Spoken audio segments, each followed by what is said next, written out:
Wrights is probably not the best name, because third party gives you the impression that they're a party to the contract. But what did you get from the chapter? Are they part of the contract? No, they're not. So we're talking about people who aren't a party to the contract and what rights they have or don't have. Talk about assignment and delegation. All right, so here are the objectives on the first page of the chapter. I mentioned assignment and delegation. We'll talk about beneficiaries. You've probably heard that term before. I was thinking of that last night while driving. Of course, all my beneficiaries were with me. It was really weird, too, because in the middle of the snowstorm, the van was going.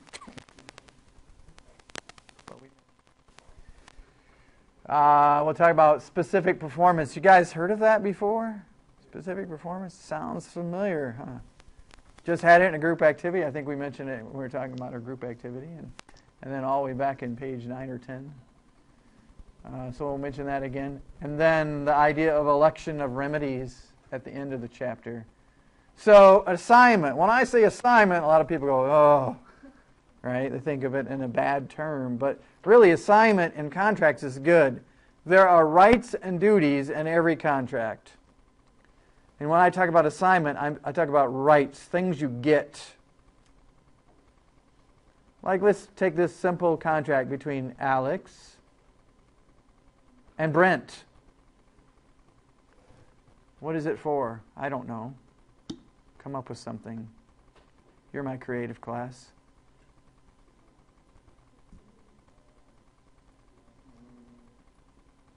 You can't pick this up on the video, but they are just clamoring to come up with an idea here. One of them sprung a leak of some kind. It's a simple contract for to fix a leak. Yeah, awesome.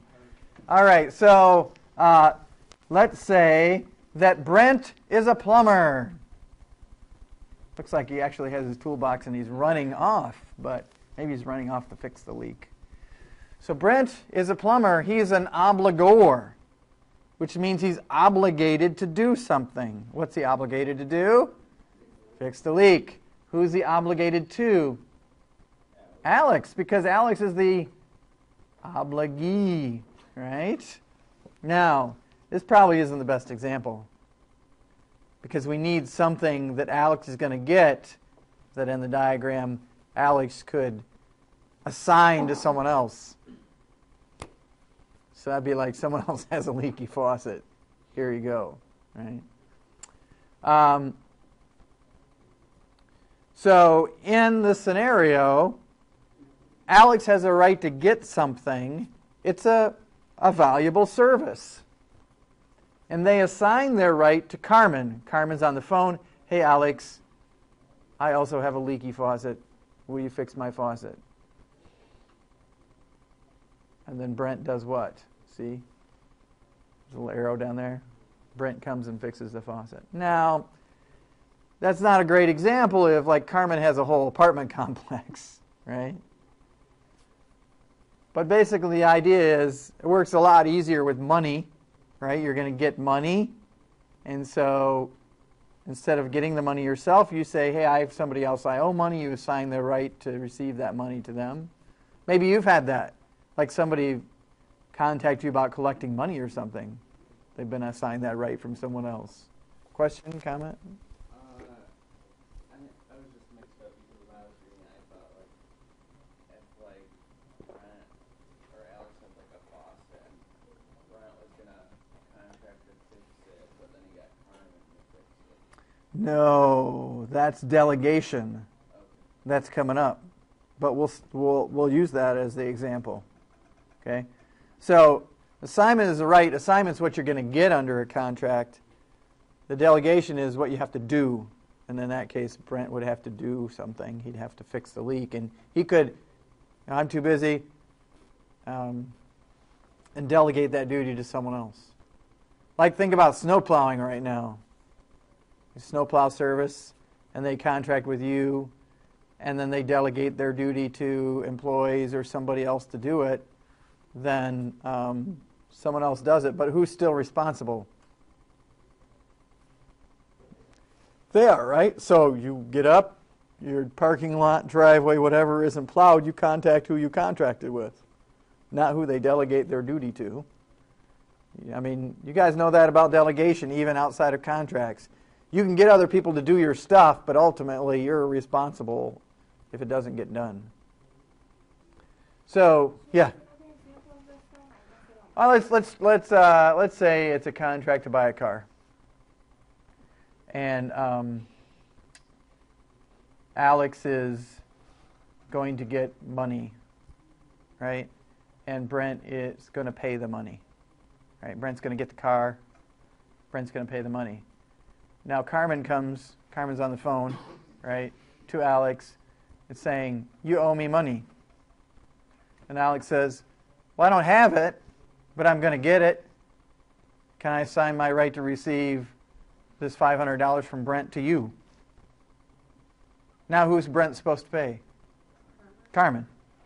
So it works a little easier if we're talking about money versus personal services. Now,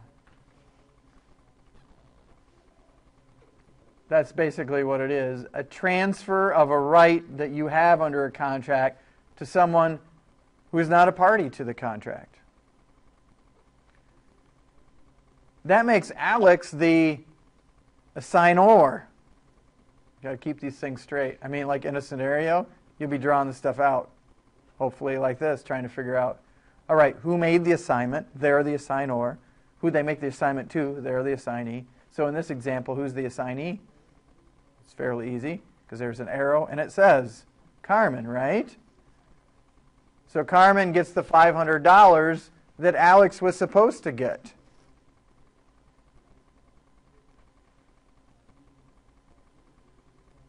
Now there's some tricky things about this. If you're Carmen, what do you want to do instead of just to rely on Alex's promise that the $500 that Alex owed is going to be coming to you? Right. You want to let the obligor know that you're supposed to get the money, because without that notice, who's Brent going to pay? Alex. And they're like, hey, Brent, where's my money? Hey, I got a contract with Alex. I paid Alex. Take it up with Alex. Okay, so this is the tricky part. Alex owes no duty to notify Brent that he's made assignments of his right under the contract. So Carmen better do it. Carmen better. And what's the other thing? Why would she agree to that? She might agree. It's a lot harder for her. Well, she might try to collect from Alex, and Alex doesn't have the money. But Alex is able to show that he's going to get the money, and so she'll take that. Maybe it's worth more. Maybe Carmen's not owed that much, and she's willing to take an assignment of a greater right later than some money now. You know, I just don't know what motivates Carmen. Carmen's a girl, right? Looks like a girl. Got a dress and heels on. She's a mystery woman, Carmen. Yeah. So Carmen called Alex to get to perform a task. No. Carmen called Alex and says, where's my money? You owe me money. Right, and Alex said, I don't have it right now, but I'm going to get money under this contract. How about if I assign my right to that money to you? Carmen says, fine, and hangs up the phone. She's kind of moody too. Does that make sense? Like, she's not asking Alex to do something for her. It's not a duty that Alex owes. She's not a party to the contract at all. And Alex says, here, how about I give you a right that I'm supposed to get under your contract? Okay, I'll take that instead, for whatever reason. Could it be used with a service, like if Could be, yeah. Yeah, that's what I'm Well, first I use service, like that, and you want to have money, now I use money, like, well, could it be a service? Yeah. Okay, so it's just, let's just look at it this way.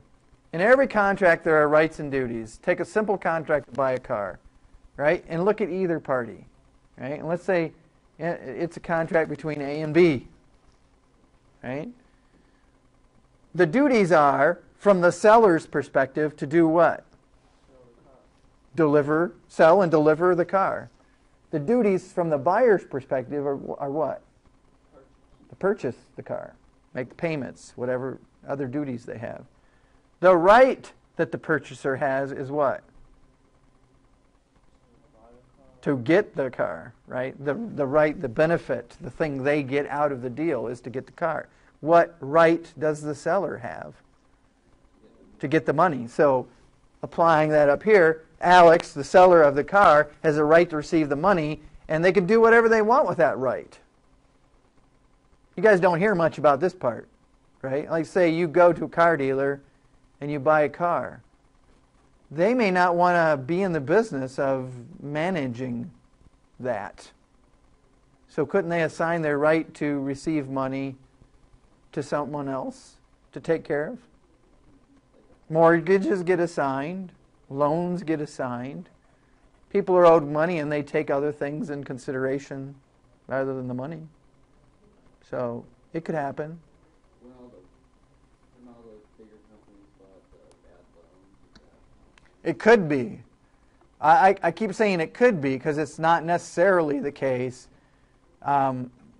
Maybe you don't want to be assigned the right to collect bad debt. Or you take that right at a substantial discount, right? So if you're looking at a right assigned to you of $1 million, but you know you could probably only collect about a quarter of it, but that still works out good for you, then maybe you'd do it. Okay? So don't question so much why, but does the how? Do you understand how this would work? Right? Someone else who's not a party to a contract gets something from the contract. They get that right to money or whatever it is assigned to them. All right, and here's where I was going with it. Another thing Carmen wants to ensure is not only that Brent knows to pay her, but also that nothing's left to do in that contract but to pay her. Think about it as a contract to buy a car. Carmen really doesn't want a right to get the money until she's sure Brent's happy and has the car, right? Because if she waits around for the money to come and it never shows, and Alex is gone, and she was owed money, and she contacts Brent and says, "Where's my money? I gave you notice." What could Brent say? "I'm not giving you a dime. I never got my car. My car is a piece of crap." Whatever, but I'm not paying you. Right? And then Carmen's in the shoes of trying to force Alex to follow through and do what he's supposed to do to make sure that she gets her money.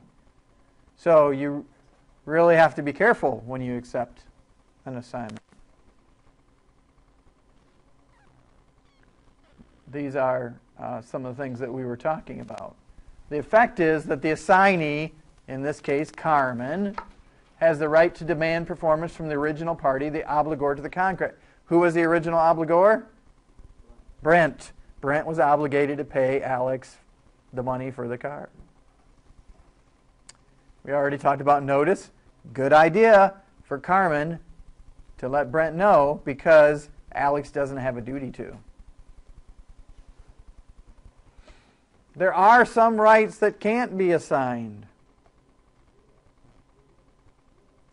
If there's a law that says you can't assign those type of rights, then you can't do it. If it's a contract for personal service, that's why the plumbing example is kind of borderline. Like what if Brent was supposed to give Alex a massage? I don't know. Right? And then Carmen's got like a hairy back or something. Brent might be like, I don't want to do that. That's something I agreed to do to Alex and only Alex I don't know.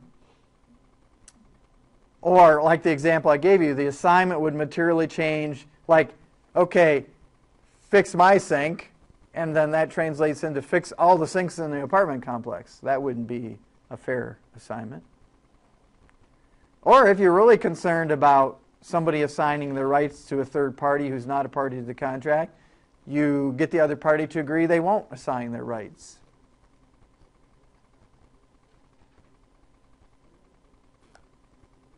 Anybody leasing an apartment? Do you have obligations under your lease? You have duties, right? It's a contract. Lease is a contract. Your duty to make payments. Your landlord has certain duties. What's your right if you're leasing an apartment?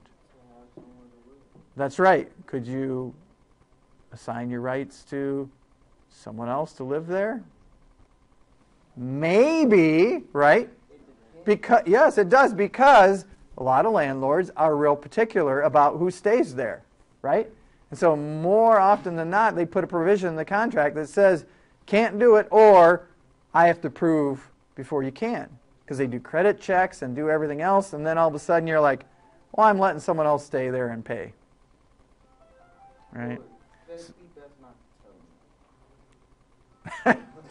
Well, what happens when you don't? Right. Exactly. Right. And whether you tell them or not, there's probably a provision in the contract where you agreed to tell them, and you've breached the contract by not telling them. I'm not giving you any advice as to what you should do. Just saying, look at your contract, because it probably says in it, don't do that. So if you assign your lease to somebody else and say they wouldn't allow you to, then if they do any damage to the apartment or do anything, are they then responsible for that damage? It depends, right? If you want to get out of your obligations in the contract, probably the best thing is not to have someone else stay there and take over payments, right? Because you still are in a contract with somebody. And all the other provisions relating to what happens if you don't meet your obligations will come in effect on the person who entered into the contract. So we're going to talk about some other things you might be able to do with a contract besides assign your rights to someone else or delegate your duties. Because if it's a delegation, right, if you delegate your duty to pay for the apartment to someone else and they don't pay, who are they coming after? You, because your name's on the contract. Hands going up all over. Now I figured out what it is I need to talk about. Leases. Okay. I have a question, because I'm in a situation right now where I'm subleasing my apartment. I'm not supposed to, because it's in an area where you get subsidized housing. But I didn't sign a contract, and I'm not benefiting from the people that live there. They're just paying the rent. They pay me, and I write a check. But the people know. They just found out that I'm not living there. So what? Oh, well, hold on a second. Let me go grab my 10-foot pole. Yeah, I wouldn't touch that with a 10-foot pole. I really can't give you any advice as what you should do or not do in that situation. I'm asking, like, what they can do. I couldn't tell you, right? That would be like saying, I have a contract. I'm not going to let you see it, but I'd like you to tell me what they can do. I don't know, right? If you had a question about your legal rights or what someone else could do under a contract, then the first thing somebody would need to look at is that contract, right? Does that make sense? Because the contract is written, isn't it? And doesn't it reflect what the parties agreed to? I have no idea. So I would suggest go to an attorney. Show them the writing.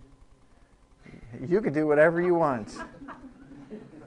That's what I tell people online too, right? I get students online in the discussion board, and they're like, he won't answer my question. And then someone else is like, I'll answer. I'm like, okay, go ahead. Right? I mean, just from a similar experience. Something like that. Yeah. They just put the person as an occupant. Well, you guys can chat about that. But yeah, I wouldn't even begin to guess at something like that. All right, delegation, which is the flip side. What duties do you have under a contract? So here we are, Alex and Brent back again. Brent's still running off.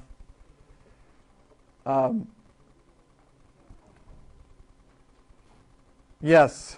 Maybe the delegate or still owes a duty? Because, I mean, how can, if the delegate and delegate or don't have a contract, how can the delegate owe a duty to anyone?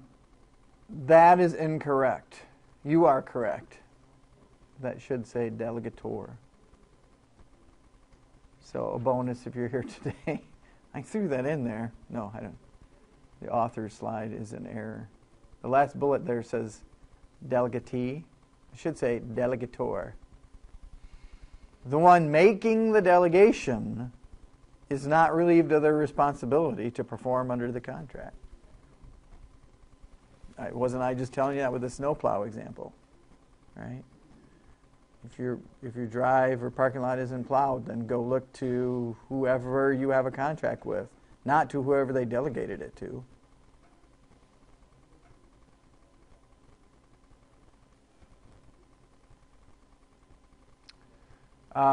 The only thing I can think of that the author might be saying by this is, say you delegate your duty to snowplow to someone else, you're still liable for it, but then you can go back against the delegatee for not doing it. Does that make sense? That's, if I were to try to defend that would be what I would say. Is that you still would have an action against. I was just thinking, like, because, I mean, it doesn't explicitly state that there's, like, anything between Brett and Simon other than who's like, hey, will you do this for me? Right. It's a good point. It doesn't have to be a contract. It could be like, hey, I'm running behind, I'm busy, I've got an obligation contractually to do this. Could you go mow a few lawns for me? Sure, no problem. And then they're like, well, I'm doing them a favor, I'll just do a crappy job. Well, then when somebody gets a crappy job done, they contact the delegator. Like, what's going on? Oh, I let so-and-so do that. Well, hey, that's your problem. Would this be like a contractor with subcontractors? Could be. Right, yeah. Yeah, think of it in terms of a general contractor. You contract with have your house built, and then they delegate their duties to other people. You don't have to spend your time chasing them all around. How come you didn't do a good job of the wiring? How come the paint looks crappy or whatever? You go to the general contractor and say, I have a contract with you. So Alex doesn't have to pay Carmen what he was paying Brent, or does Alex still pay Brent then? So if I understand your question, Brent has an obligation to do something, and then Brent delegates that duty to Carmen, and Carmen does a crappy job. Does Alex have a responsibility to pay? Well, I mean, so is Alex paying Brent, or is he paying Carmen then? Alex. To plow his driveway. Okay, let's say Brent is a snowplower now. He does plumbing, but then when the weather gets bad, he plows snow, right? So Brent is obligated to snowplow Alex's drive, and Brent delegates that duty to Carmen. She gets in her high heels in the snowplow and plows up the drive. That's what you're talking about? Yeah. All right. And then the question is, what if... Yeah, does Alex pay Carmen, or then is he responsible? Yeah, Alex still has an obligation. Alex hasn't delegated his duties or her duties. Right, yes. We're talking about the duties of Brent only right here. That's why it's a little tricky, because the way I explained it earlier, both parties really have duties, don't they? But in this example up here, we're only talking about Brent delegating his duty. And in the case we were just using, it's to snowplow. Yeah. So if they delegated it and assigned it, then? Well, no. You can't delegate and assign the same thing because we assign rights and we delegate duties. That's what I'm saying, but can't you delegate the duty to do something and then the rights to... I suppose I don't know if that helps you understand this, but you could say, yes, Brent has a duty to snowplow and delegates to Carmen, and Brent has a right to receive money for snowplowing and assigns that right to get the money to someone else, Doug, because we got to throw a D in there. Yeah, you could do that. I don't want to complicate it, but yes, that both parties have both rights and duties, and they can do with them what they want unless there's a prohibition against that. Because I could say, I only want you to do this service for me. I don't want someone else. I picked you because you do it a special way. I don't want you delegating that to a third party. So then Alex would have the right to say no. In that, if you had an agreement to that effect, yeah. Like one time I was trying to sell my house myself, and this young lady came through, very aggressive, had a potential buyer. We hadn't had a buyer in months.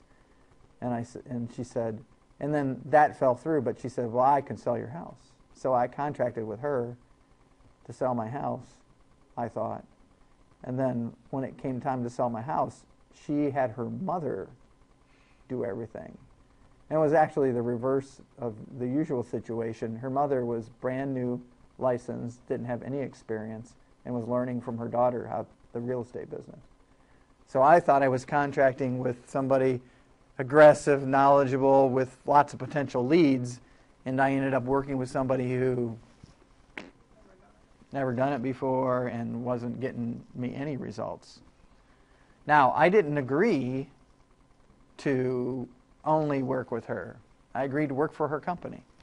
Okay, so it has to say, in order It for needs Alex to, to yes. object, it needs to say that I'm only okaying you to do it. Right. So the contract language says, I'm contracting with you, you're the other party, and you may not delegate your duties to any third party. Period. That's like, if you hire a contractor you think does good work, they could go pay anybody like to paint your house for $5 or $10 an hour, They do. Like when you contract with a company to paint your house, you may generally know their reputation, but you may not know specifically who they bring in to do the work. Yeah. So what did you end up doing? You get out of the contract? I did, yeah. Because separate from that, I didn't get out because there was a provision that said she couldn't delegate the duty to her mother. I got out because there was a provision that said anytime I want to get out, I could, which is pretty common with real estate. If you don't want an agent working for you, you can discharge them. I said, thanks, but no thanks.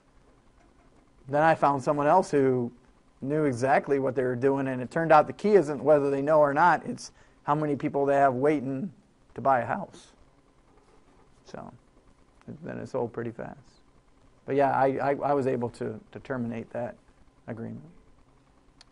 All right, so delegation is the transfer of a duty to a third party who's not a party to the contract. If you make the delegation, you're the delegator. The one you make it to is called the delegatee. The delegator still owes a duty to the original party of the contract. The delegator can go after the delegatee if the delegatee doesn't do what they're supposed to. And I think we've talked about most of these rules already. If for some reason there's an agreement not to delegate or it's personal service. I like to use this example. Anybody planning on getting married anytime soon? Yes? So when? October 15th. Congratulations. Awesome. So now that everyone in class has heard about it, they all want to come to your wedding and reception. So you're going to have your reception where? At the American Legion. Make up a fake name. No. We're recording this. No, I'm just kidding. So you're at the American Legion Hall, and you want to impress the whole class here. So you bring in today's hottest band or singer singing today's hottest hit. What would that be? It always goes the same. No one ever wants to say what song. Albert, what do you got for me? Give me an artist. What would impress Rihanna singing? The Drake song. Her and Drake got a song. What? What's my name? What's my name? So is that are those lyrics? Okay, so does it sound like this? What's my name? I always love that next door when you do that. Doesn't sound like that? It's not even close? Like if you were close your eyes, you couldn't think that was Rihanna? Yeah, a little bit. And then was on pitch. Right? If you turned me muted me. Yeah, so if everybody came for that and you contracted for Rihanna to come out and sing that and I stepped out instead, do you think they'd be disappointed? Probably. Would you be disappointed? Yeah. This is awkward. Does my grade depend on my answer? Yes, you would be disappointed, right? That's an example of, that's the kind of duty you just can't delegate, right? Because you want, even if it was somebody who could sing. I can't sing, obviously. I can sing a little better than that, but not much. Even if somebody who could sing walked out on stage, you still want her. Rihanna's a girl, right? Yeah. You still want her. You don't want someone else. All right.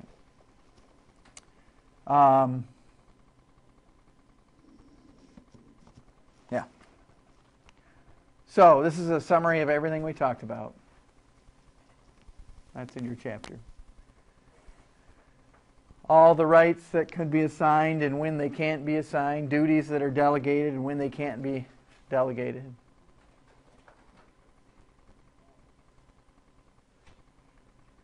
Notice the bottom one. What is the effect on the original party's rights? Once you assign your rights to someone else, they're not yours anymore. Does that make sense? Like Alex can't ask for the money because Alex has assigned the right to receive the money to someone else. And then over on the right it says on a valid delegation, if the delegatee fails to perform, the original party, the delegator, is still liable, and then I guess can go back after the delegatee to them to do something or make them whole. All right, third-party beneficiaries. We're switching gears here. We're talking about parties who are not a party to the contract, but who get a benefit from the contract.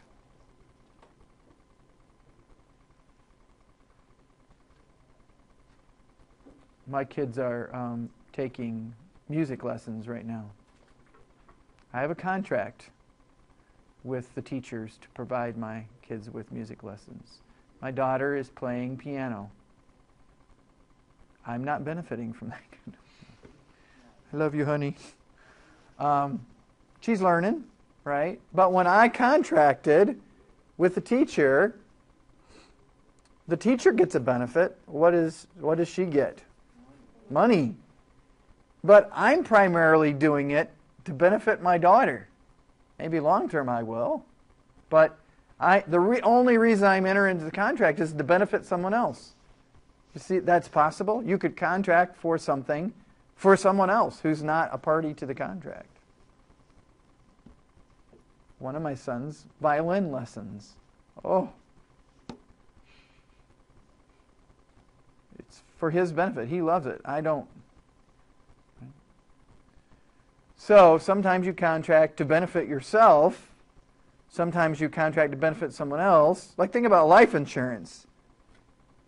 I have a life insurance policy. Am I going to benefit from it? No. The only time the insurance company has to pay is when I can't benefit from it. Right? Right. But then that's an illegal activity, right? Yeah. Besides, I already did that. So, Other times, I mean, think of the life insurance example. It's clear there's a beneficiary because why? Why is it clear there's a beneficiary in a life insurance contract? Because people buy it and it says beneficiary, right? So in life insurance contracts, it's clear that someone else is intended to benefit because their name is listed in it. That's not always the case. I have a contract with a college. Anybody know what it's for? Good. I was wondering. We don't know. What is it for? I benefit. I get paid. I bet you thought I was volunteering. The college benefits because they're collecting your money and you're expecting that somebody would teach you. Now, is there anybody else that benefits from that contract? Thank you. That's sweet. Yeah. When they contract with me, your name's not mentioned in the contract at all. Like they contract for me to do work for them for a year or 3 years or whatever. But it's really to benefit you. You're an intended beneficiary even though your name's not mentioned in the contract. In fact, they may not even contemplated you when they hired me to work. Just students generally who take my class. So that's the left side. Intended beneficiaries. When the parties to a contract intend to benefit somebody who's not a party to the contract.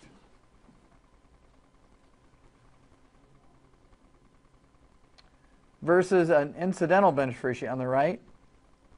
Incidental, accidental, unintended beneficiary. And it says that the intended beneficiary can sue.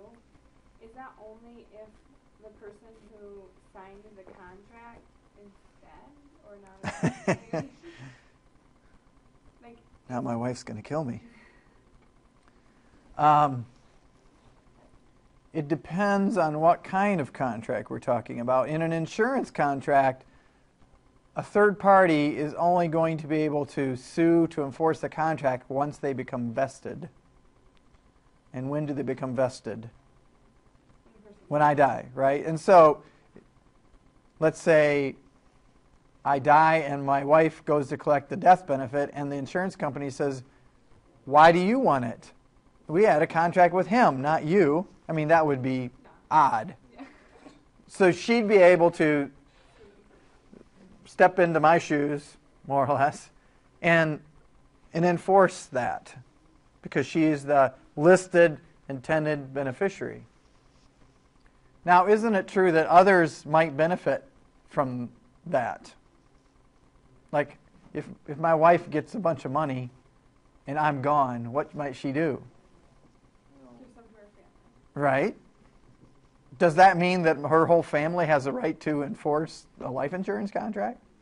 No. That's her choice, right? Well, a will is different. A will is not a contract. Because I could write something up that says, this is what I want to have done with all my property, and that's only a gift, because I could then change it all, right? People do that all the time. They're like, I don't like you anymore. Now I wanted to go somewhere else. If it was a contract, then all those people who are beneficiaries under the will, which is a different type of beneficiary than a contract, could say, oh no, I don't think so. We still want it while the person's living. Now, after somebody dies, it's harder for them to change their will. Right? So then whoever's the beneficiary to a will should get what they're entitled to. And there's a process for compelling the personal representative to do what they're supposed to under the will. But that's a separate thing. That's not contracts. We're talking a lot about death, but there's life insurance contracts and there's... Is there another example of where the intended beneficiary could sue while the other person is still alive, or is it solely something? Every situation where somebody is an intended beneficiary means that they have rights. So if my daughter or son is supposed to get violin or piano lessons and they're not getting it, they should be able to ask for it. Whether I'm alive or dead, I guess. right? Yeah, that makes sense. Yeah. I mean, a life insurance contract is easy to understand intended beneficiary because it lists the person in the contract, but it's not required at all. I mean, if you paid to college a bunch of money for tuition, but they're just like, we're not going to have any teachers to teach you, shouldn't you be able to do something about that? I would think. I'm on the college's side, though.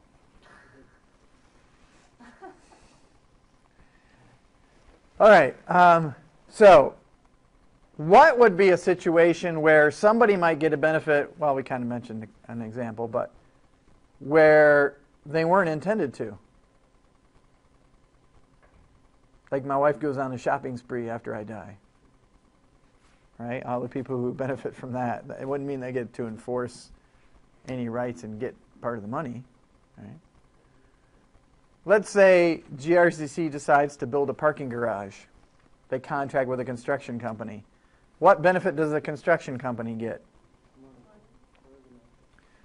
What benefit does the college get? Right. What benefit do you all get?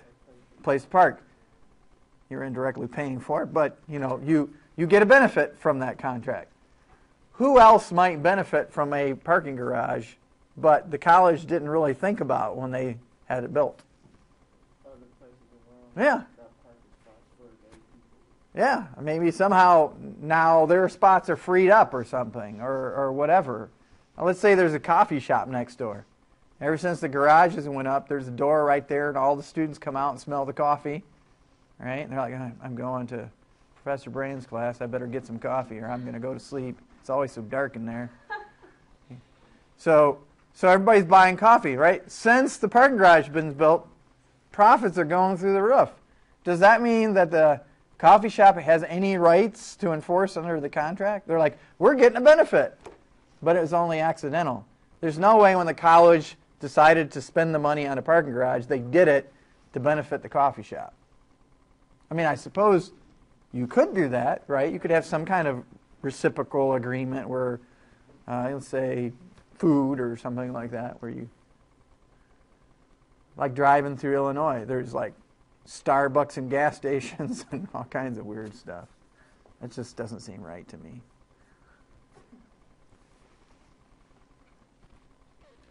All right, so why the big deal? We already said why. Because if you're an intended beneficiary, you could enforce rights under a contract.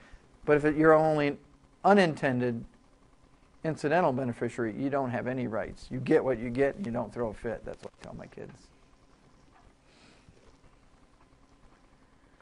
Other examples of beneficiaries who are intended might be a donee beneficiary, which that's the life insurance example. You get something that you didn't, you're entitled to. Creditor beneficiary. Sometimes with mortgages, there's life insurance, so that if somebody dies who's paying the mortgage, then the life insurance is used to pay the mortgage. That makes sense? So the creditor who's extending the credit and asking the other party to maintain life insurance benefits from that. It's a little complicated, but you can imagine that the creditor wants to ensure that the life insurance stays in place, right? So much so that if for some reason you quit paying the premiums on the life insurance, they would make sure they got paid and take it out of your hide. Right? Because they need to always be ensured that they're going to get paid if something happens to you. All right, and so vesting, like we were saying earlier, has a lot to do with it. It depends on what kind of contract we're talking about as to when vesting occurs. Well, there are some laws related to that too, like when you can require mortgage life insurance.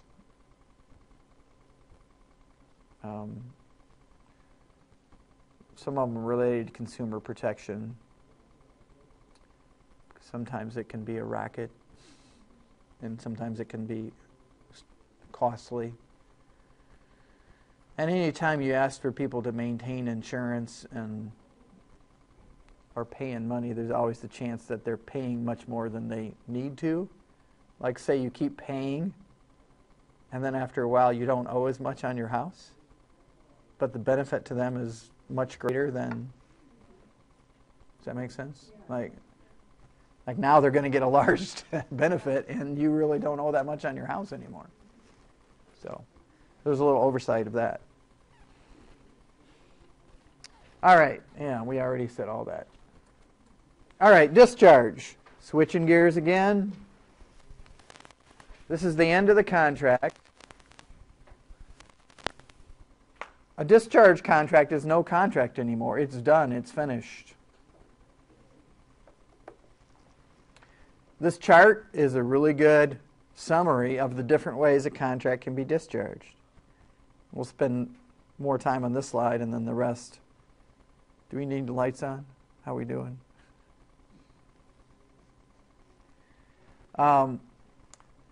What's the most common way to discharge a contract?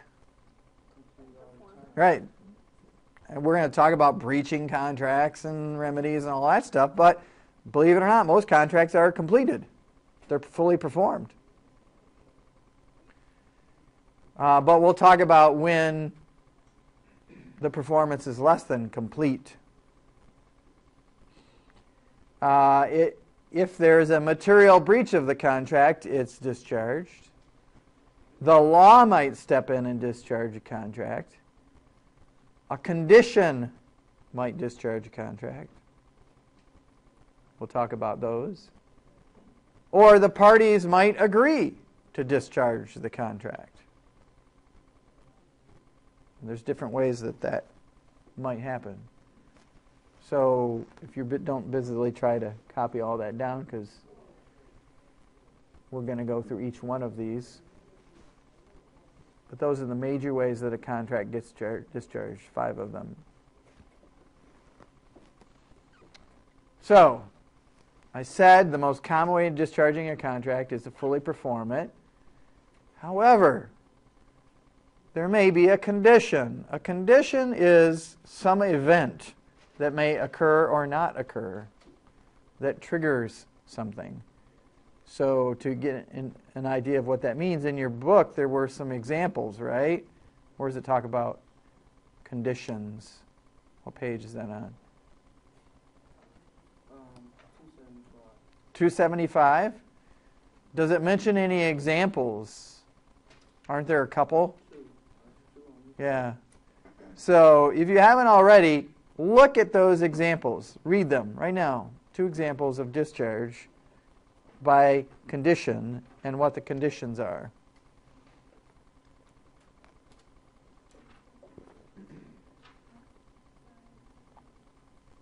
It's the painting examples, right?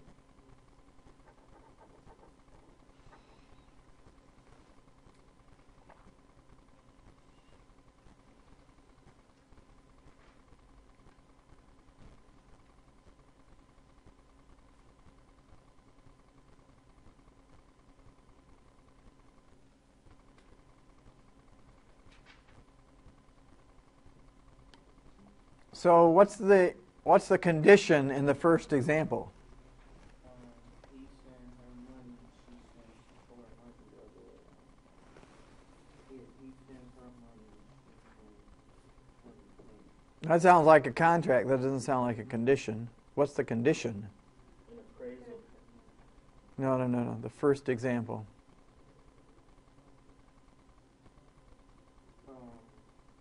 Him getting paid.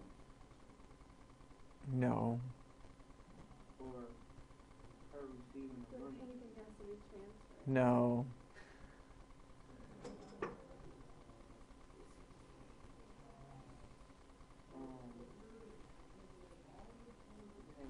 No. See why I'm so fast? I'm like everything you say. I'm saying no. Do you see the word condition in the first example? No. In the example, what does it say? Unconditional. There isn't a condition in the first example. So under condition, the first example they give you is an example without a condition. They're trying to give you the idea of this is what contracts look like without a condition, which is if you think a painting's worth enough money, you buy it. If it's not, your risk, right? There isn't a condition. So conditions from the second example can come in handy because what's the condition in the second example? Right. If it appraises over a certain amount, then what? There is a contract. If it doesn't appraise over a certain amount, then what? No, there's a condition. If it doesn't appraise, then they're not in the buyer. What's that called? If the condition isn't met, that's called I'll give you a hint. Contract. I'll give you a hint. It's at the top of the slide. Discharge. Discharge. See, this is a way a contract can be discharged. If a condition is not met, right? They don't have an obligation to go forward and buy this painting if it's not worth enough. That helps get rid of their risk. That's only if they were already in the contract. Well, no. This one, I'm not going to ask you about the bottom three there. Precedent, subsequent, concurrent. That has to do with the timing of the condition. I want you to know what a condition is. This is a condition precedent, right? It says, if this event occurs, then you have a contract. If it doesn't occur, then you don't. Right? It's like, An inspection. That's right. another one. Yes, that's another example. We're gonna buy this house from you as long as this. Yeah. I have an example of that. Okay. Did someone sign a contract for a house on the condition of passing an inspection? Mm-hmm. And so we had an inspection done.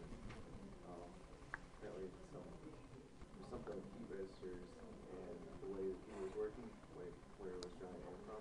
And so we had to sign off on the house, and she had to say that she wanted to be released from the contract. So Yeah. part of it is.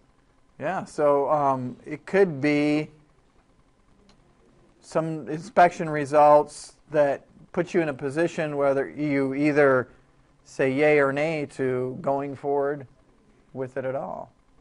Or it might just say if it fails inspection, no contract. Sounds like that was a different one in terms of that's one you wouldn't necessarily think would come up, but like you'd think of, okay, it's full of radon or something like that, but to say that the air is being pulled improperly. Maybe that's more common than you think, but I'd never heard that one. All right, so a condition is something that you could throw in a contract. And it could be the other way around. You could be like in a cell phone contract, and then some event could occur to trigger you not having to pay. That'd be like them not being able to provide you with service anymore, right? Or they could get out of the contract. So if there's a provision in the contract that allows the party to avoid the contract, what kind of contract is that where you can get out of it? You remember that from previous chapters? This is an example of where this chapter builds on other chapters. What's it called when you're in a contract, but you can back out of it? I'll give you a hint. It starts with a V.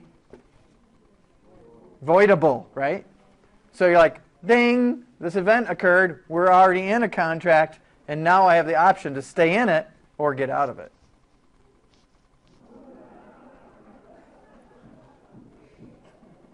Who would have known that was so funny? That class sounds a lot better than this one. All right. I might have to sing or something pretty soon. Complete performance is perfect performance. How many things are perfect? Not that many.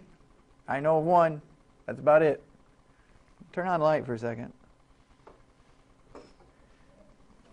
Look in, what? Bright light. So look in the back of the room above the blue strip. Maybe it's kind of hard as your eyes adjust to it, but does anybody notice anything? Yeah, they didn't perfect. It's not perfect, right? So if you hired somebody to paint this room and they did that, is that complete performance? No. But the law doesn't expect that.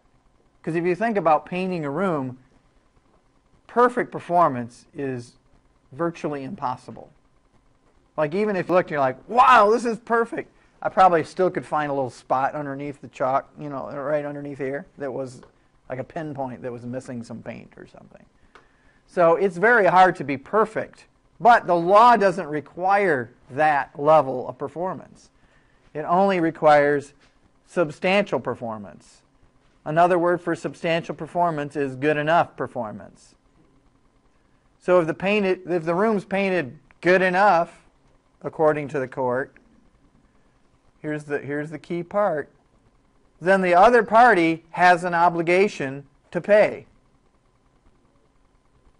Like if you get substantial performance from the other party, you have an obligation to substantially perform your part of the contract. Is it hard to prove that somebody It can be, yeah. So let's say you hire me to paint this room, and you come in 3 out of 4 walls is painted. And I'm like, well, I got most of them. That's substantial performance, right? Well, what's the court going to say? You didn't finish. And they don't really care why. I suppose I could say I'm unable to complete performance. But whether I intentionally just stopped painting or something happened and my equipment failed, whatever the reason is, that doesn't matter to them. It's not good enough performance. But note, since it's the court's judgment, this could get a little tricky, right? Like, what is substantial performance? If this was my house, I would not be happy. I would say this isn't good enough, right? I would not want to pay full price for this. No offense to the GRCC employee that painted it, but you see it up there too. Yeah, it drives me crazy. Like you guys are looking up there at the slides, I'm looking at that. Right? Well, it just makes me want to get up there and paint it. I have to stop thinking about it. Right. So, yeah, it is a little tough sometimes to figure out whether it was an intentional thing or unintentional, or if it's good enough or not. But here is the key.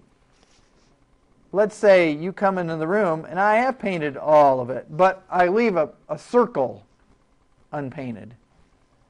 You're like, what's with that? I'm like, I got most of it.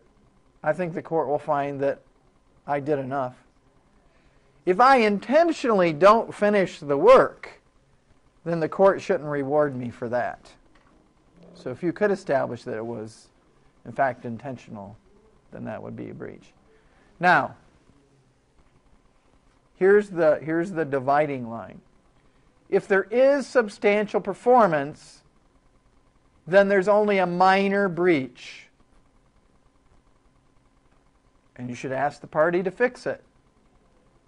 And you still have an obligation to pay. If it's not substantial performance, then we call that a material breach. It's very important. You're going to see this coming up. And it's on the final exam too. If there is a material breach, that entitles the other party to stop paying. Why is this so important? Think about it. You get your kitchen remodeled. And you have an obligation to pay a lot of money.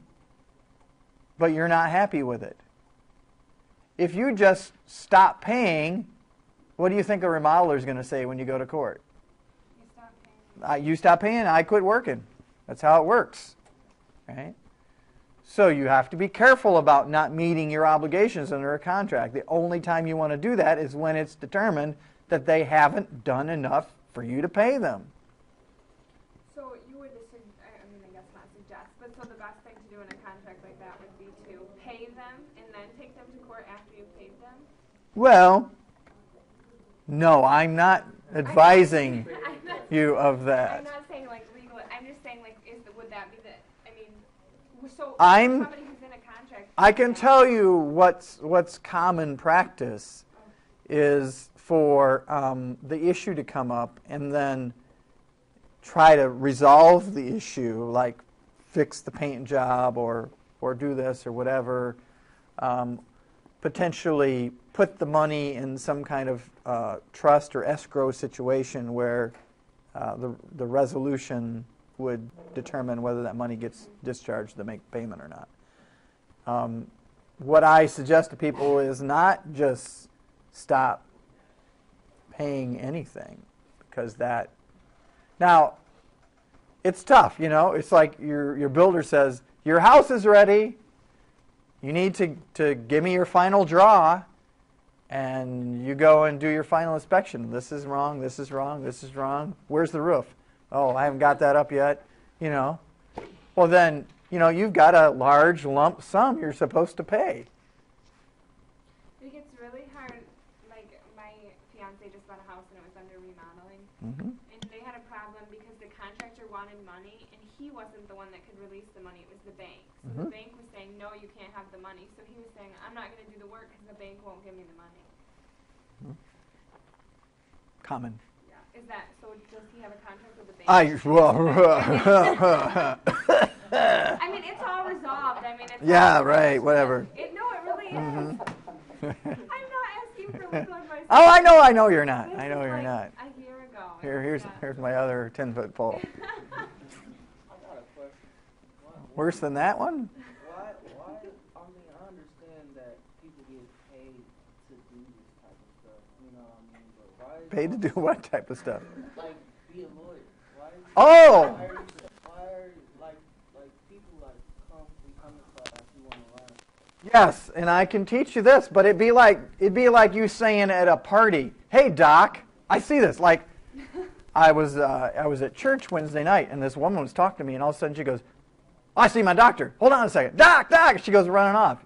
She stops the doctor in the hallway. She's like, "Doctor, I've got this problem, this problem, this problem. What's wrong with me?"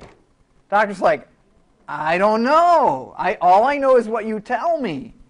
What else would I do? I would check you out. You know, I would go further than just listening to what you say and then giving you a diagnosis like on the fly in the hallway without examining you or doing any investigating. Doctor, I have these weird symptoms. Oh, you have a rare disease. You're going to die." You know, that's malpractice. Oh, I see. So I you know, if somebody tells me, "Here's my version of the story," no offense, but I never believe. Right. Well, yeah, solved or not. What if you was to say, based on what you're telling me and what I know, can't do that either? That's No. malpractice? No. I mean, whenever you act in a way that you don't have all the information, there's always potential that you could give bad advice. I don't want to do that. All right. We got any time left? What time is it? Oh, we got plenty of time. 2 minutes, we can do it. All right, so let's see what. Oh, yeah. So there's different ways a contract can be discharged. These other ways we mentioned on the first slide in terms of you could agree to have it discharged. Let's look at the way the law could discharge a contract. The law could step in these different ways and say, well, if the house burned down, you can't sell it. Bankruptcy discharges contracts all the time. If a party to a contract alters the contract without the other side's permission, that would be a discharge of the contract. So that's discharge. Now, let me throw up 2 more slides here. Damages. So, this is the biggie right here. If you claim that you've suffered a loss because the other party didn't follow through with their obligations, you're saying that they breached the contract. And you're entitled to compensatory, which is, another word for that is actual damages, consequential damages, punitive damages, and nominal damages. Consequential damages are not the actual damages you suffer, but those that are a consequence of the actual breach. Let's say you need 100 refrigerators to go into an apartment complex, and you don't get them, and you got to go get them somewhere else, and it's more expensive to get them somewhere else. What you're actually out is the difference between what you're going to get them for, what you ended up having to pay them for, right? What would be a consequence of that? People can't move on. Right, maybe people can't move into the apartment. That doesn't mean you're going to get rent for a month for all those apartment complexes, unless it's foreseeable. How could you make something foreseeable? Put it in the contract, right? Punitive damages, rare. Damages above and beyond actual consequential damages to punish the other side. See that like tort situations. Nominal damages, $1. You can go all the way through litigation. At the end, the court says, technically, you win. They breached, but you didn't suffer any damages. We'll give you $1 just to say you're the winner. You don't want that, right? You don't want to go through all that time, pay your attorney, and at the end have them say nominal damages. All right, one last thing I want to throw up here is equitable remedies. Oops. Rescission, restitution. Rescission, undo a contract. Restitution, get your money back. What was the other equitable remedy that we've talked about several times? Specific performance. Remember specific performance? Making the other party do what they're supposed to do. Not always going to get it. You're not going to get it when you can go out and get whatever it is you're getting from them somewhere else. You're going to get it when it's unique. I'll give you one last thing. Election of remedies, the last concept in the chapter. You can't have the house and the price of the house. Does that make sense? Like if somebody doesn't deliver the house to you, you can't get the house from them plus get them to pay you damages for not getting the house. That would be double recovery. So sometimes you have to elect which remedy you pick, right? Because you can't have your cake and eat it too.